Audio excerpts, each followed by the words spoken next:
Hello learners, welcome to educational channel. My name is Tania Das. मैं आप लोगों को यहाँ पर NTA UGC NET paper 2 education subject का हर एक यूनिट पढ़ाती हूँ डिटेल्स में। आज हम लोग यूनिट 8 से रिलेटेड असिस्टिव टेक्नोलॉजी के बारे में स्टडी करेंगे। बहुत अच्छे से समझेंगे हर एक पॉइंट्स को। तो चलिए स्टार्ट करते हैं असिस्टिव टेक्नोलॉजी। तो लर्नर्स फर्स्ट ऑफ ऑल हम लोग समझेंगे असिस्टिव टेक्नोलॉजी क्या है। ठीक है, तो ये एक ऐसा डिवाइस और टेक्निक और इक्विपमेंट और सर्विस है जो इम्प्रूव करती है डिसेबिलिटी स्टूडेंट्स की कैपेबिलिटीज को। किसकी कैपेबिलिटीज होगा? लर्निंग कैपेबिलिटीज होगा। जैसे कि किसी भी स्टूडेंट्स का किसी चीज पर अगर कोई डिसेबिलिटी हो तब उसको ऐसा टेक्नोलॉजी यूज करने को बोला जाता है जिसके थ्रू वो उस डिसेबिलिटी से ओवरकम हो सके या फिर थोड़ी उसको उस टेक्नोलॉजी से मदद मिल सके। जैसे कि अगर हियरिंग कुछ प्रॉब्लम होगा तो एक मशीन दिया जाता है, ठीक है, कान पर, तो उसके थ्रू उसको सुनाई देगा। दैट मीन्स उसके अंदर वो कैपेबिलिटी आ जाएगी जिसके थ्रू वो काम को आसानी से कर सकेंगे। ठीक है, तो इसको ही हम उस मशीन को हम क्या कहेंगे? असिस्टिव टेक्नोलॉजी कहेंगे। ठीक है, तो बेसिकली असिस्टिव टेक्नोलॉजी कहाँ पर यूज किया जाता है लर्नर्स? डिसेबिलिटी स्टूडेंट्स के ऊपर यूज किया जाता है या फिर डिसेबल पीपल के ऊपर यूज किया जाता है। ठीक है, it is defined as any device or service that helps a students with a disability meet his or her individualist educational program goal and participate in the general educational setting to the greatest extent। इसका मतलब ध्यान से समझो, ये जो assistive technology है ये मदद करेगा किस चीज पर? स्टूडेंट को। ये असिस्टिव टेक्नोलॉजी स्टूडेंट को मदद करेगा उस डिसेबिलिटी से ओवरकम होके वो नॉर्मल बच्चों के साथ एक साथ नॉर्मल तरीके से पढ़ सके। इसलिए जनरल एजुकेशनल सेटिंग कहा गया, जिसके थ्रू वो नॉर्मल एजुकेशन उसको मिल सके, नॉर्मली वो पढ़ सके। ठीक है, एक इंक्लूसिव एजुकेशन हो, इसीलिए असिस्टिव टेक्नोलॉजी को यूज किया जाता है। अब नेक्स्ट देखो, जो डेफिनेशन इंपॉर्टेंट है वो है IDE की अकॉर्डिंग 2004 पर। Assistive technology defined as any item, piece of equipment और product system that is use to increase किया जाता है, मेंटेन किया जाता है एंड इम्प्रूव किया जाता है। मगर किसको हम करेंगे इंक्रीज, मेंटेन एंड इम्प्रूव? हम लोग उन सभी जो डिसेबल्ड चाइल्ड है उनकी कैपेबिलिटीज या फिर फंक्शनल कैपेबिलिटीज को इंक्रीज, मेंटेन एंड इम्प्रूव कर सकेंगे।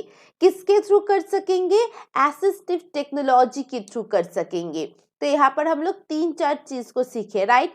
पहले देखो क्या है, ये एक डिवाइस है, टेक्निक है और इक्विपमेंट है जिसके थ्रू कैपेबिलिटीज, कौन सी कैपेबिलिटीज? फंक्शनल कैपेबिलिटीज उनकी इंक्रीज हो सके, मेंटेन हो सके एंड इम्प्रूव हो सके। ठीक है, अच्छा, जिसके थ्रू वो एक जनरल एजुकेशनल सेटिंग पर पार्टिसिपेट कर सके। ठीक है, जनरल बच्चे की तरह सिमिलर वे में वो पढ़ाई कर सके, इसके ऊपर फोकस किया जाता है। क्लियर हुआ? अच्छा, अब एग्जाम्पल देख लो। जैसे कि एकेडमिक एंड लर्निंग एड्स पर कैलकुलेटर की यूज किया जाता है क्योंकि कुछ बच्चे हैं जिसको कैलकुलेशन पर बहुत ज़्यादा प्रॉब्लम होती है। ठीक है, हम लोग धीरे धीरे करके इसके बारे में समझेंगे। उनके लिए स्पेशल कुछ कैलकुलेटर यूज करना, कंसेप्ट मैप सॉफ्टवेयर, ठीक है, तो और कंप्यूटर को हम लोग एक्सेस कर सकते हैं कुछ की को मॉडिफाई करके, स्विच को अल्टरनेटिव करके, स्क्रीन रीडर होती है कुछ। ठीक है, इन सभी को हम एक असिस्टिव टेक्नोलॉजी की रूप से लेंगे यहाँ पर। ठीक है, अब देखो, अब जिसको विजुअली प्रॉब्लम है उनको ब्रेली राइटर्स दिया जाएगा। लिसनिंग के लिए reading, writing, memory use, mathematics, ठीक है। ये क्या है, type of learning assistive technology address, मतलब असिस्टिव टेक्नोलॉजी कौन सी जगह पर हम लोग यूज करेंगे। लिसनिंग पर अगर कोई प्रॉब्लम हो तो हम यूज कर सकते हैं, रीडिंग पर प्रॉब्लम हो तो भी हम लोग असिस्टिव टेक्नोलॉजी को यूज कर सकते हैं, राइटिंग पर प्रॉब्लम हो, या फिर मेमोरी इशू का मतलब होती है किसी कंसेप्ट को जब आप एक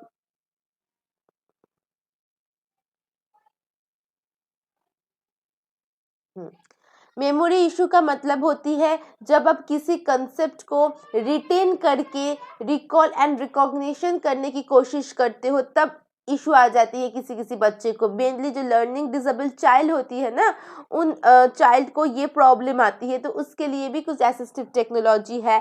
मैथमेटिक्स से रिलेटेड जब प्रॉब्लम होगा, ये जो कैलकुलेटर हम लोगों ने कहा, तो वो किसके ऊपर यूज किया जाएगा, जिस स्टूडेंट्स की मैथमेटिक्स से रिलेटेड प्रॉब्लम है वहां पर हम लोग यूज करेंगे। अच्छा, अब लर्निंग डिसेबिलिटी पर लैपटॉप क्यों यूज किया जाएगा, ठीक है। लैपटॉप लर्निंग डिसेबिलिटी पर कैसे यूज होती है, कैसे हेल्पफुल होती है, वो हम लोग समझेंगे। Laptop and tablet device are beneficial for students with learning disability because they are portable and light weighted. वो लाइट वेटेड होती है, आप ट्रांसफर कर सकते हो, ठीक। अच्छा, for students with hand writing difficulties, जिसको हैंड राइटिंग डिफिकल्टीज होती है, being able to take notes on a laptop and computerize device. तो देखो, ये एक डिसेबिलिटी, कैसा डिसेबिलिटी है, जिसको राइटिंग में प्रॉब्लम है, ठीक है, वो आसानी से कंप्यूटर पर लिख सकते हैं। उसको कैपेबिलिटी है एक लेटर राइटिंग लिखने का, या फिर राइटिंग स्किल का कैपेबिलिटी उसके अंदर है, मगर जो प्रॉब्लम या डिसेबिलिटी है वो हैंड राइटिंग में है, तब वो आसानी से कंप्यूटर पर लिख सकती है। वहां पर स्किल्स को दिखाया जाता है, ना तो कि आपकी हैंड राइटिंग को, राइट।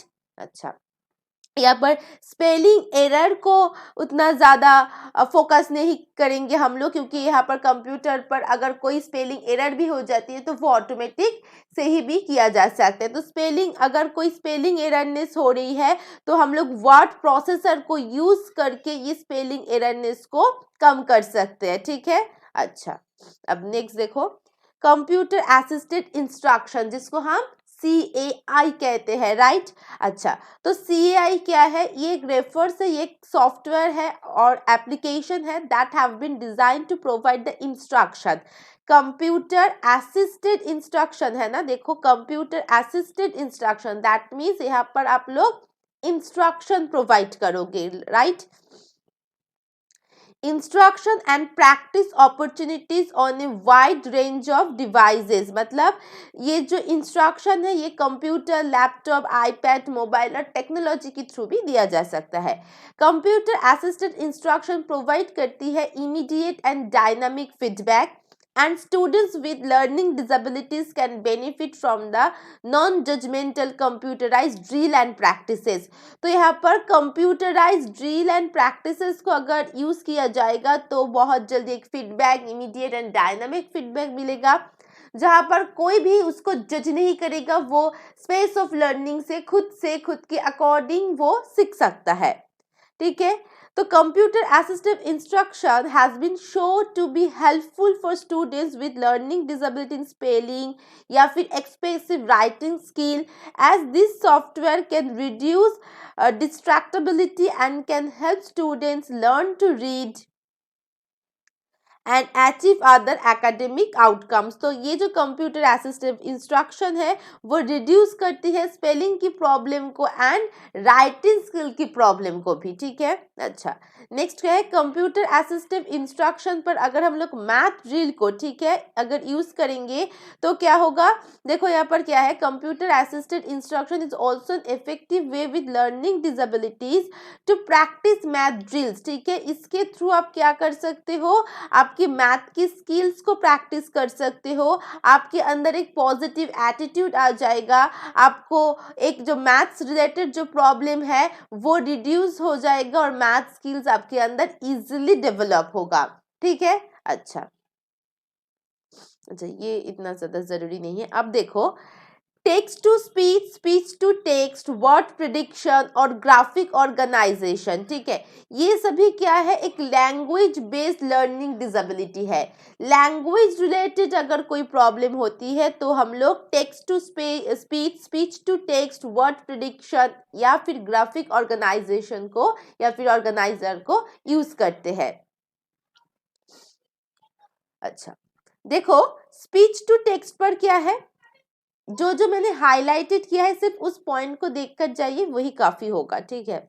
और मैंने बहुत ही इन डिटेल्स पर ये सभी नोट्स दिया है आप लोगों को, किसी भी जगह से सर्च करने का या फिर किसी भी बुक्स पर भी आपको इतना डिटेल्स में नहीं मिलेगा जितना डिटेल्स में मैं आप लोगों को प्रोवाइड करती हूँ। देखो writing involves low level transaction skill, ठीक है, राइटिंग को यहाँ पर क्या कहा गया है, लो लेवल ट्रांजैक्शन स्किल कहा गया है, ठीक है। अच्छा, जैसे कि कौन सी लो लेवल की ट्रांजैक्शन स्किल है, देखो hand writing, spelling, punctuation, grammar, ये सभी लो लेवल ट्रांजैक्शन स्किल है। तो हाई लेवल क्या होगा, हाई लेवल कॉम्पोजिशन स्किल होगा। तो यहाँ पर दो चीज याद रखना, राइटिंग पर हाई लेवल क्या होती है और लो लेवल क्या होती है। देखो हाई लेवल होती है हमारी ट्रांजैक्शन स्किल, ठीक है, और सॉरी लो लेवल क्या होती है, ट्रांजैक्शन स्किल, और हाई लेवल क्या होती है, कॉम्पोजिशन स्किल। अच्छा, अब ये जो ट्रांजैक्शन स्किल है यहाँ पर क्या क्या आ जाएगा, hand writing, spelling, punctuation and grammar आ जाएगा, ठीक है। और कॉम्पोजिशन स्किल पर क्या आ जाएगा, planning, generating content and revising आ जाएगा। ये क्लियर है। अब देखो वॉइस रिकॉग्निशन सॉफ्टवेयर, यही सॉफ्टवेयर के थ्रू हम लोग क्या करेंगे, हम लोग स्पेलिंग को रिकॉग्नाइज कर सकते या फिर कंप्रीहेंशन, जिसको कंप्रीहेंशन या फिर रीडिंग पढ़ने में प्रॉब्लम होती है, वो इस डिवाइस के थ्रू, अगर स्पीकर की एक साइन होती है, देखना बहुत सारी सॉफ्टवेयर होती है जहाँ पर ऐसे करके एक स्पीकर की साइन होती है, अगर आप लोग विकिपीडिया पर जाओगे तभी भी वहां पर एक स्पीकर की साइन होती है। अब इस स्पीकर को जस्ट क्लिक करोगे तो वहां पर जो जो लिखा होगा वो आप लोगों को एज ए वॉइस सुनाई देगा, ठीक है ना। तो इसको ही हम क्या कहते हैं, वॉइस रिकॉग्निशन सॉफ्टवेयर होती है, जहां पर जो लर्निंग डिसेबिलिटी स्टूडेंट्स है, ठीक है, जिसको रीडिंग करने में प्रॉब्लम होती है, स्पेलिंग या फिर रिकॉग्निशन, ये वर्ड क्या है ये रिकॉग्नाइज करने में प्रॉब्लम होती है, तो वो ये सभी सॉफ्टवेयर को आसानी से यूज कर सकता है। अब स्पीच टू टेक्स्ट सॉफ्टवेयर क्या होती है, ये transcript spoken word to computer text, allowing the students to bypass the demands to typing और hand writing from the effortful task.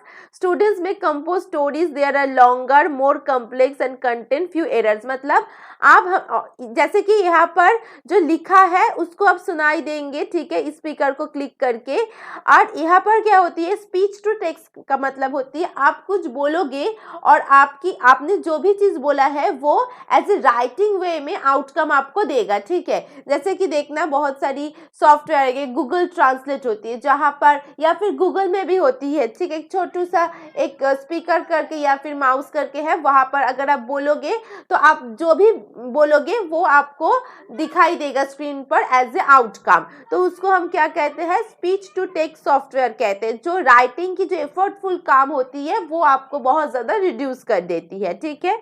अच्छा, जैसे कि यहाँ पर एग्जाम्पल के तौर पर क्या क्या है, देखो एग्जाम्पल देख के जाओ क्योंकि एग्जाम्पल बहुत आती है यहाँ पर। ड्रैगन डिक्शनरी फ्री, ठीक है, speech notes, talk book, voice messenger, vilgo voice app, Google voice app, ठीक है। तो ये सभी एक एग्जाम्पल है स्पीच टू टेक्स्ट सॉफ्टवेयर की। To speech, text to speech का मतलब जो लिखा है वही आपको सुनाई देगा, ठीक है, इसको हम टेक्स्ट टू स्पीच कहते हैं। और फर्स्ट क्या था, स्पीच टू टेक्स्ट, मतलब स्पीच टू टेक्स्ट का मतलब क्या है कि आप बोलोगे वही चीज रिटन फॉर्म में एज ए आउटपुट आपको दिखाई देगा, ठीक है। स्पीच है मतलब आप बोल रहे हो और वो एज ए टेक्स्ट की फॉर्म पर दिखाई दे रहा है।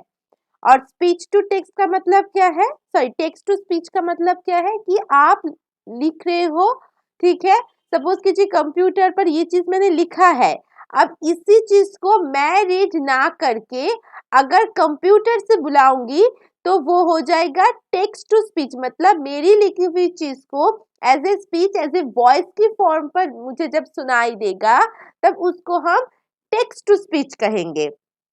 क्लियर हुआ?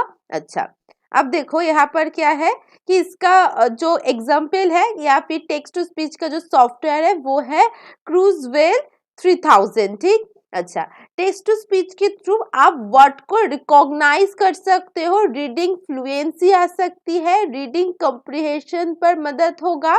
ठीक है, यहाँ पर लिसनिंग के थ्रू हम लोग रिटेन करेंगे कुछ चीजों को, मैं सभी समझाऊंगी। हाइलाइटेड पॉइंट्स को सिर्फ देखिए। Monitoring and revising their typing work को यहाँ पर क्या किया जाएगा, किस वर्क को, टाइप्ड वर्क, जो मैंने टाइपिंग किया है उस वर्ड को मैं रिवाइज एंड मॉनिटरिंग करूंगी। ठीक है, जिसके थ्रू क्या होगा, कैचिंग द ग्रामेटिकल एररनेस। अभी समझाओ इसका मतलब कि जब आपने कुछ लिखा है, सपोज कीजिए जब हम लोग बहुत सारी कुछ चीज लिखते हैं ना, हो जाती है कि कुछ स्पेलिंग एररनेस हो जाती है या फिर ग्रामेटिकल एररनेस आ जाती है, राइट। तब क्या होती है हमारी, वहां पर जब हम लोग चेक करते हैं तब उसको हम लोग आइडेंटिफिकेशन या फिर ओवरलुक कर देते हैं। मगर उसी चीज को जब मैं सुनूंगी, ठीक है, सपोज कीजिए ये पूरी लाइन है जो मैंने नोट्स लिखा है, हो सकती है किसी भी जगह एक स्पेलिंग मिस्टेक हो गया, तब क्या करूंगी मैं, इस कंप्यूटर से ही ऐसा कुछ या फिर क्रूजवेल 3000 सॉफ्टवेयर को मैंने डाउनलोड कर लिया। आफ्टर दैट मैंने क्या किया, पूरी सिलेक्टेड एरिया को मैंने एक जो भी बटन है उस बटन को प्रेस कर दिया। ठीक है, अब क्या होगा, मेरी जो सिलेक्टेड एरिया है, जो सिलेक्ट किया है ये रिटेन वर्ड को, तो वो मुझे सुनाई देगा। ठीक है, वॉइस के रूप में सुनाई देगा। अब जब वॉइस के रूप में सुनाई देगा तब अगर कोई भी ग्रामेटिकल या फिर स्पेलिंग एररनेस आ जाती है तो मुझे तुरंत पता चल जाएगा। हो गया, तो टाइपिंग वर्क को मैंने रिवाइज किया, मॉनिटर किया और ग्रामेटिकल और स्पेलिंग एररनेस मुझे रिकॉग्नाइज हो गया। अभी तक क्लियर है? अच्छा, इसके थ्रू रिटेन हो जाती है। देखना, जो भी चीज हम लोग ज्यादा सुनते हैं ना, वही सुनी हुई चीज को हम लोग ज्यादातर याद कर सकते हैं। दैट्स वाई जो भी हम लोग सुन रहे हैं, मतलब मेरी लिखी हुई चीज को मैं जब सुनूंगी तो वो रिटेन फॉर्म हो जाएगा, मेरी दिमाग में बैठ जाएगा वो चीज। ठीक है, तो यहाँ पर रीडिंग फ्लुएंसी हो जाती है, वर्ड रिकॉग्नाइज हो जाती है एंड रीडिंग कंप्रिहेंशन भी अच्छा खासा हो जाएगा। ये बात क्लियर है? अच्छा, अभी चलो नेक्स्ट पर जाते हैं। इसके थ्रू रीडिंग और राइटिंग में डिफिकल्टीज आना बंद हो जाएगा, आप अच्छे से एक्सप्रेस कर सकते हो, राइटिंग एक्सप्रेसिवली एबिलिटी को आप इंक्रीज करोगे। ठीक है, अच्छा, अब देखो वर्ड प्रेडिक्शन। अब वर्ड प्रेडिक्शन का मतलब क्या होती है, अगर किसी भी स्टूडेंट्स को राइटिंग में प्रॉब्लम है, ठीक है, टाइपिंग या टाइपिंग में प्रॉब्लम होती है, तो वो स्टूडेंट्स वर्ड प्रेडिक्शन की मदद लेगा। क्लियर हुआ? अच्छा, जहां पर देखो, hand writing, improve student spelling, accuracy and writing skill पर जो भी प्रॉब्लम आती है वो वर्ड प्रेडिक्शन के थ्रू खत्म हो जाएगा। अच्छा, अब यहाँ पर वर्ड प्रेडिक्शन पर ट्रांसक्रिप्शन एक्यूरेसी को इंक्रीज किया जाता है, वर्ड फ्लुएंसी को इंक्रीज किया जाता है, राइटिंग क्वालिटी को इंक्रीज किया जाता है। तो तीन चीजों को हम वर्ड प्रेडिक्शन के थ्रू इंक्रीज करेंगे। नेक्स्ट क्या है learners, word Q. Word Q का मतलब क्या होती है, इसके थ्रू आप वोकाबुलरी को इम्प्रूव कर सकते हो, यहाँ पर राइटिंग के लिए मोटिवेशन लेके आ सकते हो। ये एक क्या है, word Q and word prediction पर डिफरेंस है। वर्ड प्रेडिक्शन पर आपकी अगर टाइपिंग पर प्रॉब्लम है तो वो मदद करेगा, मगर वर्ड क्यू पर क्या होती है, आपकी फेनोलॉजिकल अवेयरनेस यहाँ पर फाउंड किया जाएगा और इम्प्रूव किया जाएगा। फेनोलॉजिकल अवेयरनेस का मतलब किसी भी वर्ड की फर्स्ट वर्ड को आप आइडेंटिफाई नहीं कर सकते। जैसे यहाँ पर स्टूडेंट्स है, ठीक है, अगर मैं इस वर्ड को फाइंड आउट या फिर रिकॉग्नाइज नहीं करूंगी तो मैं स्टूडेंट्स के प्रोनाउंसिएशन कैसे करूंगी। ये प्रॉब्लम बहुत सारे स्टूडेंट्स को होती है, तब वो वर्ड क्यू की मदद लेती है। सो फेनोलॉजिकल अवेयरनेस का मतलब होती है enable to identify the beginning sound of words. ठीक है, अच्छा अभी चलो, जो हम लोग दो चीज यहाँ पर स्टडी किए असिस्टिव टेक्नोलॉजी पर अभी तक, एक था टेक्स्ट टू स्पीच और दूसरा था स्पीच टू टेक्स्ट। ठीक है, ये दो सॉफ्टवेयर है, ठीक है, डिवाइस नहीं है, ये क्या है, सॉफ्टवेयर है। तो यहाँ पर क्या होगा, स्टूडेंट्स को यहाँ पर आप लिखेंगे कोई चीज, वो स्पीच की फॉर्म पर सुनाई देगा। यहाँ पर क्या होगा, आप कुछ बोलेंगे, वो आपको एज ए टेक्स्ट की फॉर्म पर आउटकम दिखाई देगा। ठीक है, तो यहाँ पर क्या होती है, हैंडराइटिंग की प्रॉब्लम सॉल्व हो जाएगा, क्योंकि आप तो सिर्फ बोल रहे हो, अब लिख नहीं रहे हो, तो हैंडराइटिंग की प्रॉब्लम सॉल्व हो जाएगा। यहाँ पर आपकी स्पेलिंग की प्रॉब्लम जो है वो सॉल्व हो जाएगा। सो अगर आपकी कैपेबिलिटी है कुछ चीज सोचने का या फिर राइटिंग कैपेबिलिटीज है, तो वो आप सिर्फ बोल के ही आपकी कैपेबिलिटीज को आप शो कर सकते हो। और टेक्स्ट टू स्पीच पर क्या होगा, रीडिंग कॉम्प्रिहेंशन, रीडिंग फ्लुएंसी जो होती है, रिटेंशन, ग्रामेटिकल एररनेस, रिकॉग्निशन, ये सब कुछ हो जाएगा आपकी टेक्स्ट टू स्पीच सॉफ्टवेयर पर। क्लियर है? मिड टेक डिवाइस पर क्या क्या आती है, सिर्फ ये जान लो, यहाँ पर इतना ज्यादा इंपॉर्टेंट नहीं है मिड टेक डिवाइस, फिर भी जान लो। Audio recorders, portable note takers, MP3 player, calculator, pen top computer, ये सब मिड टेक डिवाइस पर आ जाती है। अच्छा, अब आप देखो मिड टेक डिवाइस पर और दो तीन चीज आती है जो कि हमारी मैथमेटिक्स से रिलेटेड है, वो आपको जानना पड़ेगा। वो क्या है, ग्राफिक ऑर्गेनाइजर। ग्राफिक ऑर्गेनाइजर और पेंटअप कंप्यूटर, ये दोनों ही है जो कि आपकी मैथमेटिक्स से रिलेटेड जो भी प्रॉब्लम है वो सॉल्व कर देगा। ठीक है, अच्छा अब देखो, और एक है कैलकुलेटर एंड मैथ सॉफ्टवेयर, ये भी आपको मैथ से रिलेटेड प्रॉब्लम पर सॉल्व हो जाएगा। तो मिड टेक डिवाइस पर हम लोगों ने तीन चीज देखा, एक था ये कंसेप्ट ऑर्गेनाइजर और ग्राफिकल ऑर्गेनाइजर होगा, नेक्स्ट है पेंटअप कंप्यूटर, तीसरा है कैलकुलेटर। ठीक है, ये तीनों ही हमारी किससे रिलेटेड होती है बताओ, ये तीनों ही हमारी मैथ से रिलेटेड होती है, सबसे ज्यादा पेंटअप कंप्यूटर एंड कैलकुलेटर। ठीक है, ये दोनों सबसे ज्यादा मैथ से रिलेटेड होती है, और जो ग्राफिकल ऑर्गेनाइजर है वो उतना ज्यादा मैथ से रिलेटेड नहीं है। अगर पूछा गया ग्राफिकल ऑर्गेनाइजर किससे रिलेटेड है, तो आप कह सकते हो वो राइटिंग से रिलेटेड होती है। मतलब सपोज कीजिए, मैं बताती हूँ, ये मैथ से रिलेटेड नहीं है। देखो, ग्राफिकल ऑर्गेनाइजर क्या होती है कि राइटिंग स्किल्स की जो एबिलिटी है या फिर कैपेबिलिटी है वो किसी स्टूडेंट्स में नहीं है।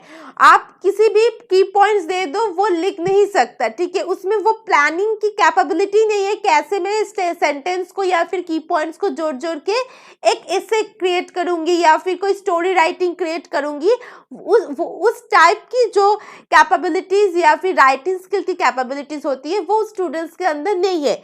तब वो क्या करेगा, ग्राफिक ऑर्गेनाइजर की मदद लेगा, क्योंकि ग्राफिक ऑर्गेनाइजर के थ्रू एक जो मैप, आइडिया मैप गठित किया जाता है, और उस मैप पॉइंटिंग से एक फ्रेमवर्क गठित होगा, और उस फ्रेमवर्क से ही वो राइटिंग को अच्छे से लिख सकता है।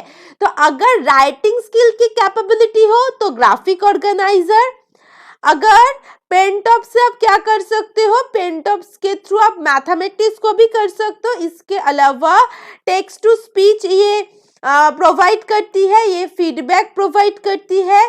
ठीक है, और रीडिंग डिसेबिलिटी पर भी ये मदद करते हैं, क्योंकि टेक्स्ट है और टेक्स्ट की हर एक लाइन को आप स्पीच के थ्रू सुन रहे हो, तो रीडिंग डिसेबिलिटी इसके थ्रू कम हो जाएगा। ठीक है, और जो मैंने कहा था मैथ वर्क पर भी ये काम आती है। ठीक है, मगर सबसे ज्यादा आएगा कहां पर, graphical calculator and math drill program पर। ठीक है, तो graphical calculator and math drill program is basically and specifically use for mathematics problems and जो राइटिंग प्रॉब्लम्स होती है वो, या फिर राइटिंग स्किल रिलेटेड प्रॉब्लम होती है वो होती है आपकी ग्राफिकल ऑर्गेनाइजर पर, और अगर रीडिंग प्रॉब्लम होती है तो वो है आपकी पेंटॉप कंप्यूटर्स। क्लियर? चलो खत्म हो गया असिस्टिव टेक्नोलॉजी। तो बहुत इजी था लर्नर्स असिस्टिव टेक्नोलॉजी। अगर मैं थोड़ा सा फिर से रिवाइज कर दूं असिस्टिव टेक्नोलॉजी को, पहले आप लोग बताओ कि what is the meaning of assistive technology. क्या है असिस्टिव टेक्नोलॉजी? ये एक ऐसा डिवाइस या फिर एक ऐसा टेक्निक्स है जिसके थ्रू आप को किसी भी डिसेबल चाइल्ड को दे दो तो वो उस खुद की जो फंक्शनल प्रॉब्लम्स होती है उससे वो ओवरकम कर लेगा, और जो स्टूडेंट्स होती है वो जनरल स्टूडेंट्स के साथ अच्छे से सेम वे में पढ़ सकेगा। ये बात क्लियर हुआ? अच्छा, अब असिस्टिव टेक्नोलॉजी पर हम लोग 3-4 चीजें देखें। पहले अगर दो चीजों की बात करेंगे, पहले दो चीजों की बात कर लेते हैं। दो में क्या था? एक था बताओ स्पीच टू टेक्स्ट, एसटी था, और दूसरा क्या था लर्नर्स? टीएस था। तो यहाँ पर स्पीच टू टेक्स्ट का मतलब क्या होती है कि आप जो भी चीज बोल रहे हो वो रिटन फॉर्म पर आपको दिखाई दे रही है, और टेक्स्ट टू स्पीच का मतलब जो भी आप लिख रहे हो वो एज ए स्पीच की फॉर्म पर आपको सुनाई दे रही है। ये दोनों बात क्लियर हो गई? अच्छा, आप कुछ एग्जाम्पल अगर पता होगा आप लोगों को, मैं दिखा देती हूँ। ये जो Dragon dictionary freeze, speech notes, ठीक है, गूगल वॉइस ऐप, ये क्या है हमारी? ये हमारी स्पीच टू टेक्स्ट सॉफ्टवेयर है। और टेक्स्ट टू स्पीच सॉफ्टवेयर क्या है? क्रूजवेल 3000 हमारी टेक्स्ट टू स्पीच सॉफ्टवेयर है। ये बात क्लियर हो गया? अच्छा, अब थर्ड पर क्या आती है लर्नर्स? थर्ड पर आती है वर्ड प्रोसेसर, ठीक है, जहां पर word prediction and word cue आ जाएगी। सो वर्ड प्रिडिक्शन पर क्या आ जाती है? वर्ड प्रिडिक्शन पर आपको पता चलेगा कि राइटिंग से रिलेटेड अगर कोई प्रॉब्लम होती है, ठीक है, तो वो आ जाती है आपकी वर्ड प्रिडिक्शन पर। ठीक, अच्छा, टाइपिंग से रिलेटेड प्रॉब्लम हो तो, और वर्ड के ऊपर क्या होती है? फोनोलॉजिकल अवेयरनेस हो या फिर फोनोलॉजिकल अवेयरनेस यहाँ पर वर्ड के ऊपर दिया जाता है। अच्छा, अब लास्ट में आती है हमारी mid tech device. Mid tech device पर 3 चीजें होती है, राइट? फर्स्ट क्या होगा? फर्स्ट आपकी होगा ग्राफिकल ऑर्गेनाइजेशन, जिसको मैं जियो लिख देती हूँ। ग्राफिकल ऑर्गेनाइजेशन के थ्रू आपकी राइटिंग से रिलेटेड प्रॉब्लम दूर होगा। सेकेंड पॉइंट पर क्या आती है? एक सेकेंड में दिखा देती हूँ। ये देखो ग्राफिकल ऑर्गेनाइजेशन, जहां पर आपको राइटिंग क्वालिटी डेवलप होगा। इसका मतलब अगर राइटिंग के रिलेटेड कोई भी प्रॉब्लम हो तो वो इम्प्रूव हो जाएगा, राइट? अच्छा, तो सेकेंड क्या होगा? फर्स्ट हमारी ग्राफिकल ऑर्गेनाइजेशन हो गया, नेक्स्ट होगा पेंटॉप डिवाइस, राइट? अच्छा, अब दिखा देती हूँ इसको भी। पेंटॉप कंप्यूटर पर क्या होती है कि टेक्स्ट टू स्पीच की फॉर्म पर आती है। यहाँ पर अगर रीडिंग डिसेबिलिटी हो तो वो आपको मदद मिलेगा किसके थ्रू? पेंटॉप कंप्यूटर्स के थ्रू। अच्छा, अब हम लोग कैलकुलेटर पर आएंगे, जहां पर ग्राफिकल कैलकुलेटर मिल जाएगा, मैथ ड्रिल प्रोग्राम्स मिल जाएगा जो कि आपको मदद करेगा मैथ रिलेटेड प्रॉब्लम पर। यही था हमारी असिस्टिव टेक्नोलॉजी। और एक चीज है, मैं दिखाऊंगी उसको नेक्स्ट वीडियो पर दिखाऊंगी, ठीक है? मैं आपको सिर्फ ये दिखा देती हूँ क्या हम लोग पढ़ेंगे। बहुत ही इफेक्टिवनेस है। देखिए, जो जो हम लोग स्टडी किया उसको हम लोग ऐसे डायग्राम के थ्रू थोड़ा सा समझ लेंगे, ठीक है? लो मिड टेक क्या है, मिड टू हाई टेक क्या है, मोबाइल ऐप कौन से डिवाइस पर आती है, ठीक है? ये सब कुछ हम लोग नेक्स्ट वीडियो पर समझेंगे। तो लर्नर्स, असिस्टिव टेक्नोलॉजी की वीडियो यहीं पर खत्म होती है। लेसन कैसा लगा प्लीज़ कमेंट करके बताइए। और हाँ, आप लोगों से एक रिक्वेस्ट है, सभी लर्नर्स अगर लेसन अच्छे लगते हैं तो लाइक, शेयर और कमेंट ज़रूर करना। और जो अभी तक सब्सक्राइब नहीं किया है जल्दी से सब्सक्राइब कीजिए और बेल आइकन को भी प्रेस कीजिए, ठीक है? और जो मैं हमेशा कहती हूँ, always share knowledge and be happy. Bye bye.